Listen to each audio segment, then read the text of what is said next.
slow-moving mixed freight southbound, Greenville, South Carolina, just passed through CP Worley. The fact that they're moving so slow makes me think they're either diverging and the tail of the train's still passing through CP Worley,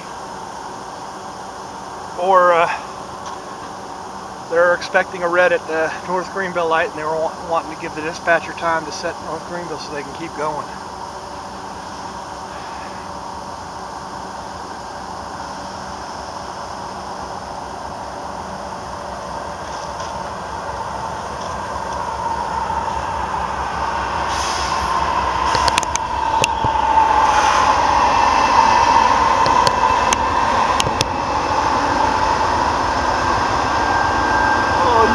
Power this rainy Thursday morning.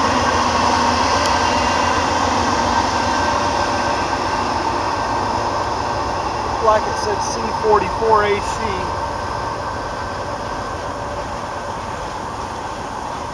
on that whatever that passes for a model number on UP. I'll have to look at that closer.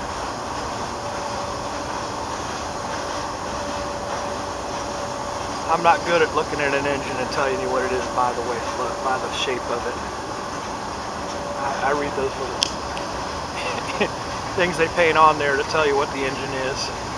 Although I did notice that both the Norfolk Southern units were in the 9000 series, and the bulk of the 9000 series for the Norfolk Southern units is -9s.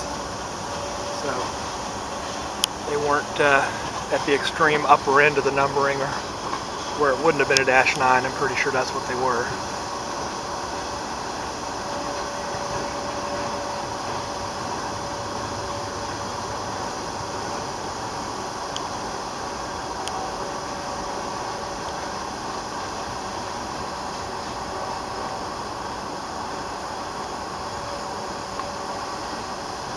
We had a bright, sunny day yesterday. I wasn't able to get out and look at trains much. Now we're lined up for several days of rain. There's a possible hurricane coming in on the east coast of the U.S.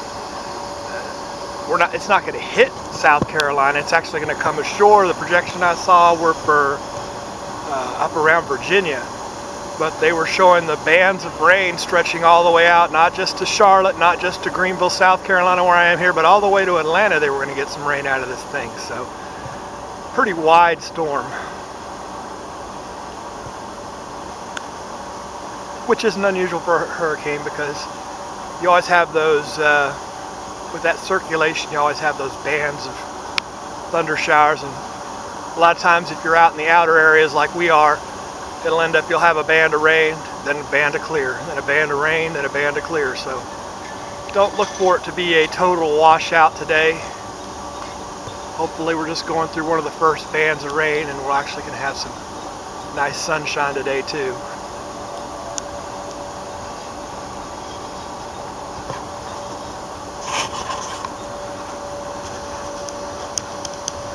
This time of morning, the most typical mixed freight to see is Norfolk Southern 153. That's probably what this train is. 153 runs from Linwood, North Carolina to Birmingham, Alabama.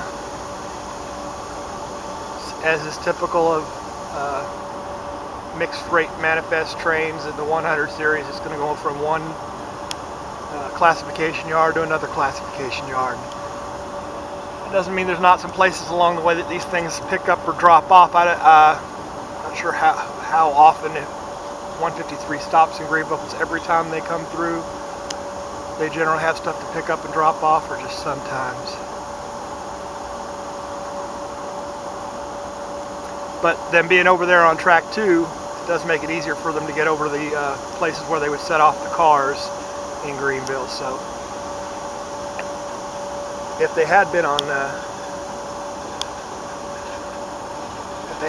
track 1 before they got to CP Worley, they probably did diverge to track 2 so they could work Greenville Yard.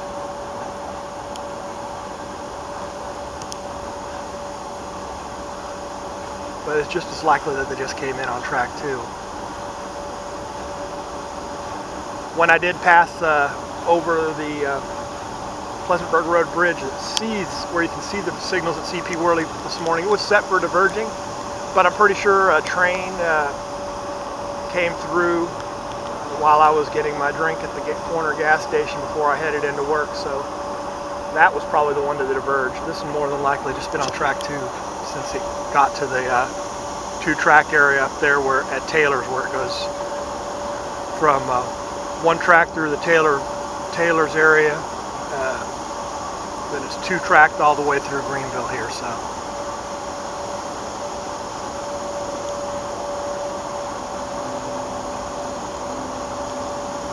and actually a good, well, not too far to the other side of Greenville before there's another single track section.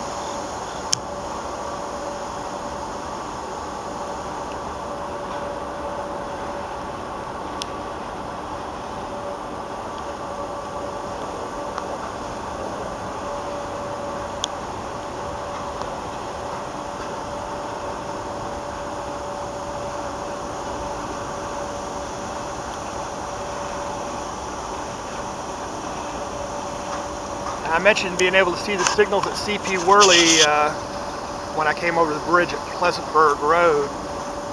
The fact that if there was a train that diverged there, and then this one's coming in, and unless they were both, I don't remember which track was set to diverge to what. So unless they were both on track 2, and the reason this one's going slow is to wait for that one to get out of the way, then I would think track 1 would be occupied. But then again, like I said, maybe that's why 153 here, that's what I would presume, 153 is going so slowly.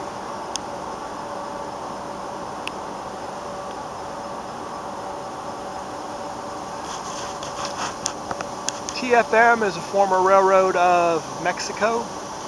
It got rolled into the Kansas City Southern. They had set up a joint partnership with I believe with a Mexican railroad company, and after several years in, the Mexican railroad company wasn't as interested in proceeding with it as Kansas City Southern was, and so now a lot of that equipment you'll see that TCM on is actually owned by Kansas City Southern, or they have a sort of a subsidiary corporation within them, Kansas City Southern de Mexico. Although if you should say de, then maybe you should say Mexico. Kansas City Southern de Mexico. That probably works too.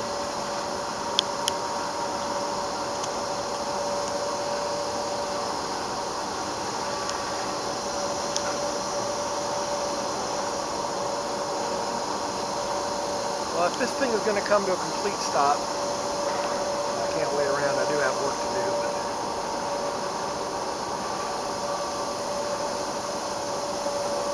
Actually waiting for something out here to finish cleaning out. I do have a few more minutes. If it doesn't come to a complete stop, I should be able to film the whole train.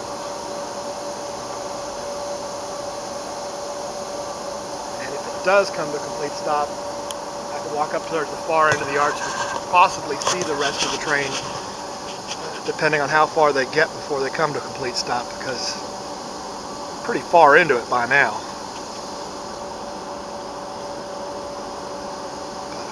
10 minutes is a long time for a single video of one mixed freight train. A lot of the intermodals that go by here pass in 2 minutes from the time I start the video, which is usually several seconds before they come into sight, till I've followed the tail of them as far as it can be seen. So 10 minutes is significantly longer than that. Even though the train is not significantly longer, it's just that slow.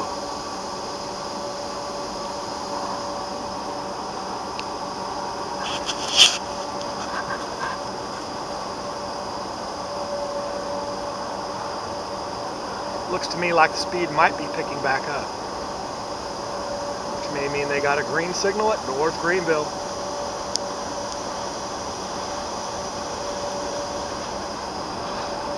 GPLX 711, that's a low series number.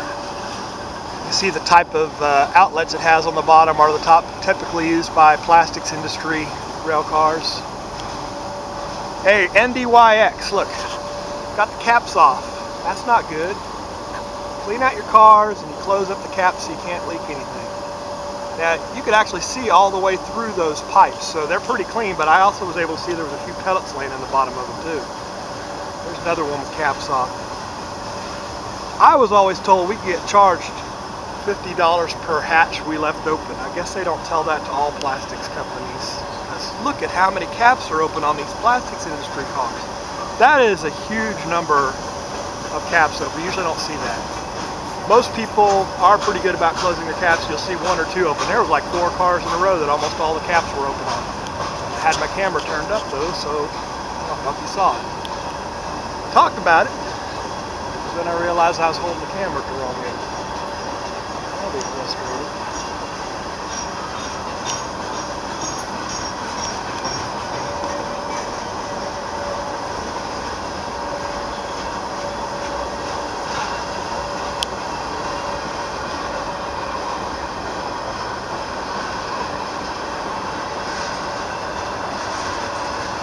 You see other types of hopper cars, obviously not plastics industry, to be unloaded the way these are, like the pneumatic.